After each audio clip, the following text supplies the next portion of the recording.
Here's Johnny.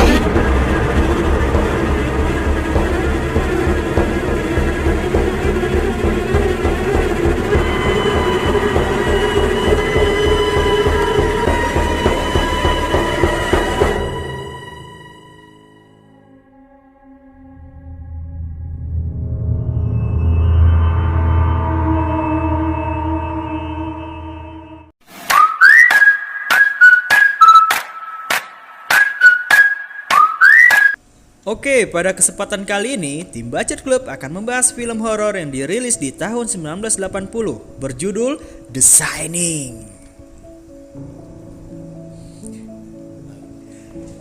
Film ini diproduksi dan disutradarai oleh Stanley Kubrick dan ditulis dengan novelis Diane Johnson. Film berdurasi 146 menit ini meraih pendapatan kotor sekitar 44,4 juta dolar. Wow, pendapatan yang sangat fantastis ya. Semoga channel Bacot Club bisa mengikuti jejaknya ya. Amin. Bisa menambah penghasilan sampingan untuk Sinamon adik itu. Adik yang mana nih? Adalah, gak usah pala disebut namanya. Dia nonton Bacot juga kok. Sombong amat. Di awal film, kita disuguhkan dengan pemandangan alam nan indah. Imbang-imbang sama Danau Toba nih. Dan diiringi dengan musik yang membuat bulu kita merinding karena begitu sangat mencekam, guys. Tiba-tiba seorang pria datang ke sebuah hotel dan bertemu dengan resepsionis.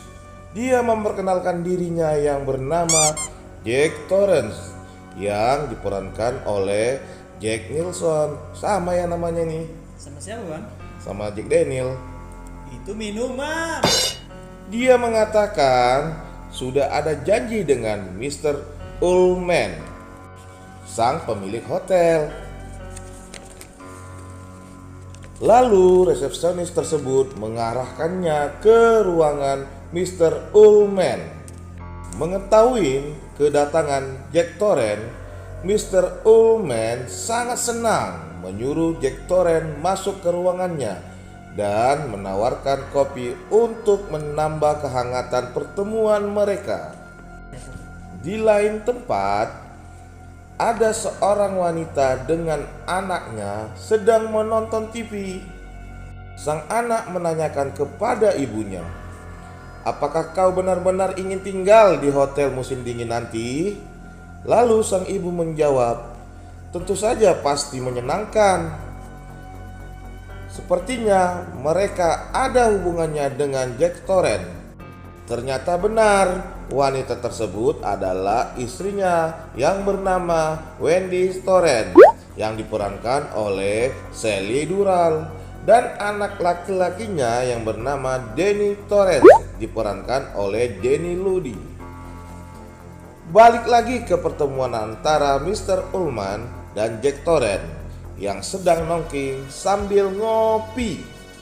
Mereka membicarakan tentang kesediaan Jack Torrance untuk menjaga hotel yang akan tutup selama musim dingin. Dikarenakan hotel tersebut berada jauh di pegunungan sehingga harus mengeluarkan biaya yang besar untuk membersihkan jalan yang ditutupin salju menuju hotel tersebut yang berjarak 25 mil. Apabila tidak dibersihkan, pastinya akan sulit pengunjung ingin datang. Sampai di sini masih cukup masuk akal sih alasannya, guys. Singkat cerita, Jack Torrance menerima tawaran tersebut tanpa berpikir panjang dan mengesampingkan risiko yang akan dihadapinya. Semua itu karena cuan pastinya. Penghasilan Jack Torrance sebagai guru sekolah tidak mencukupi kebutuhan rumah tangganya. Mana anaknya Danny Torrance sarapan pakai susu sama roti? Itu masih sarapannya aja ya. Kita kadang sarapan kadang enggak bang ya. Iya betul. Paling minum teh manis hangat biar agak terisi nih perutnya. Iya. Sebelum Jack Torrance memboyong keluarganya pindah ke hotel tersebut, di rumah istrinya memanggil seseorang dokter untuk memeriksa Danny Torrance anaknya. Dikarenakan dia memikirkan hal yang sangat buruk setelah berbicara dengan teman imajinasinya yang bernama Tony. dan sampai terjatuh tidak sadarkan diri di kamar mandi. Melihat apa yang terjadi kepada Denny, bisa dibilang dia adalah anak indigo yang bisa melihat sesuatu makhluk yang tak kasat mata, yang tidak bisa dilihat orang pada umumnya, guys. Di keesokan harinya, keluarga Jack Torrance sampai di hotel dan membawa barang-barang keperluan mereka selama tinggal di hotel tersebut. Lalu sang pemilik, Mr. Ullman, memberi sambutan yang hangat dan menemani mereka berkeliling hotel memberitahu apa saja yang ada di sana. Berpisah dengan orang tuanya yang sedang melihat-lihat hotel, Denny berada di ruangan seorang diri. Betapa terkejutnya dia melihat dua anak gadis kembar dengan muka pucat dan ekspresinya yang datar mengamatinya dari belakang. Siapa tuh? Ini ya hantu sih, Bang. Serem yang pasti ya. Serem. Oke, lanjut ya, dengar aja ya. Oke. Duduk manis, oke? Kembar tersebut mirip dengan apa yang dilihatnya setelah berbicara dengan teman imajinasinya Tony. Lalu tanpa berbicara, dua gadis kembar itu pergi meninggalkan Denny yang masih terlihat syok.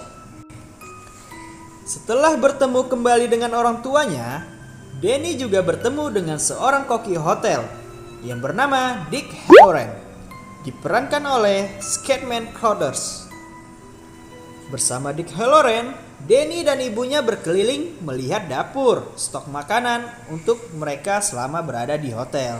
Setelah melihat stok makanan, ibunya meninggalkan Denny bersama koki tersebut dan mereka berdua berbicara banyak hal. Tanpa disadari, ternyata mereka mempunyai kesamaan, yaitu mengetahui apa isi hati orang walaupun mereka tidak memberitahunya. 1 bulan berada di hotel tersebut, terlihat keluarga Jack Torrance sudah terbiasa melakukan aktivitasnya masing-masing.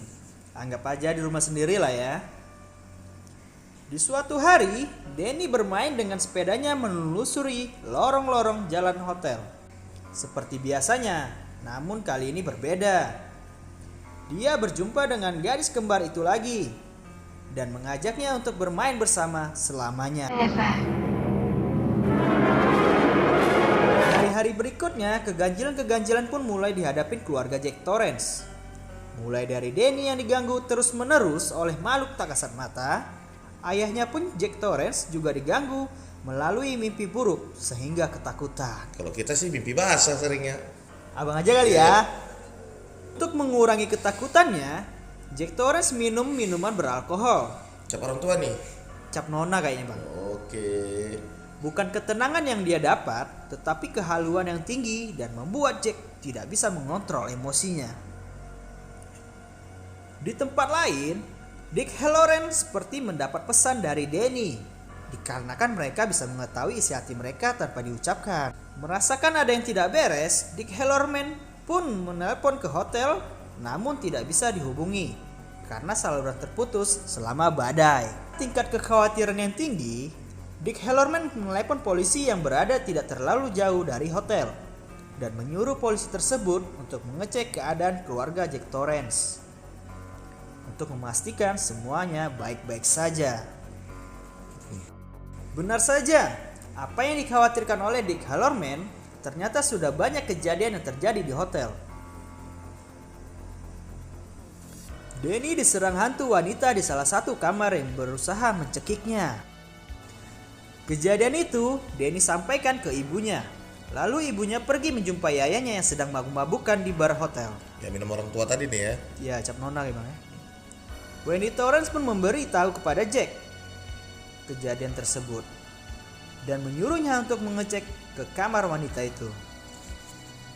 Dengan kehaluannya yang tinggi, setelah banyak meminum alkohol, Dick Torrance sampai di kamar yang dimaksud. Ia memeriksa seluruh isi kamar sampai ke kamar mandi. Di dalam kamar mandi, dia menjumpai seorang wanita muda yang cantik sedang mandi di bathtub tanpa sehelai benang. Mau kali aku tuh kalau kayak gini. Boleh nanti diganti perannya Bang ya. Oke, kita lanjut. Yang perlahan-lahan berdiri mendekati Jack dan mencoba menggodanya. Karena Jack sedang dipengaruhi alkohol, dia pun gampang terbawa suasana dan menginginkannya juga. Laki-laki ya gitulah, kalau dapat yang bening langsung eksekusi. Setelah melakukannya, Jack tersadarkan ketika melihat cermin di depannya. Dia memeluk seorang wanita tua yang penuh luka di seluruh badannya. Waduh. Hampir mirip daging yang sudah membusuk. Setelah kejadian di kamar itu, Jack Torrance semakin menggila di bawah pengaruh alkohol. Banyak kejadian-kejadian mistis yang dia alami dan membuat Jack tidak berpikir sehat lagi. Dia mencoba membunuh istrinya sendiri. Mengetahui hal tersebut, Wendy Torrance berusaha melindungi dirinya dari Jack dengan bermodalkan stik baseball di tangannya. Karena panik, Wendy tidak sengaja memukul Jack dan mengenai kepalanya sampai tersungkur jatuh di tangga. Di lain tempat, Dick Hallorann tidak mendapatkan balasan dari polisi mengenai keberadaan keluarga Jack Torrance. Dia pun berinisiatif pergi ke hotel untuk menjumpai mereka. Setibanya di hotel, Dick Hallorann menelusuri lorong-lorong mencari keberadaan Danny. Suasana di hotel pun sudah sangat mencekam. Jack Torrance yang semakin menggila membawa sebuah kapak, berlari mengejar Danny dan berusaha membunuhnya. Dalam ketakutan, Danny berlari kencang menghindari hayanya yang gila. Nasib sial bagi Dick Hallorann yang datang di saat yang tidak tepat. Ia dibunuh Jack dengan kapak setelah berusaha menghalanginya. Torrance terus mengejar Danny dengan kapak di tangannya. Ibu Danny pun tidak tinggal diam, berusaha menyelamatkan anaknya.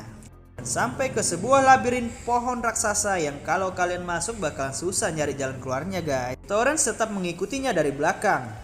Di bawah guyuran hujan salju yang turun, sambil berteriak memanggil nama anaknya, Danny! Danny! Danny yang ketakutan akhirnya bisa selamat dari serangan ayahnya sendiri setelah bertemu ibunya dan membawanya pergi menaiki truk khusus jalan bersalju. Sang ayah Jack Torrance terkena serangan jantung setelah berlari mengejar Danny. Jack pun terbujur kaku di labirin raksasa tersebut dan meregang nyawa. Udah siap belum mas? Udah siap belum mas? Ini adalah salah satu YouTube sampah. Kreatornya tae, jancok gitu kreator.